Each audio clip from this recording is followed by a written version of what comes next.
Són les 12 del migdia i coincidint amb un altre acte d'aquest Sant Pere confinat, la música als balcons, el bou autòmat ha començat a ballar. Amb la mirada en l'aire, cada dia de festa major i en diferents hores del dia s'ha pogut veure un simbòlic ball del bou.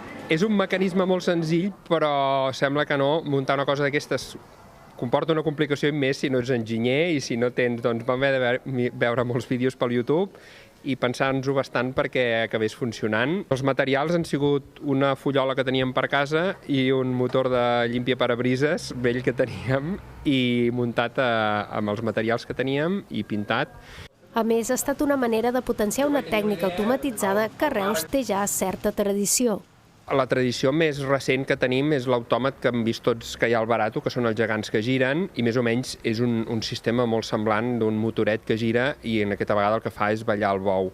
Històricament hi havia hagut un aquí molt a prop, al carrer Santana, que era un Sant Bernat Calbó, que també picava cops i feia una cosa semblant, però bàsicament és això.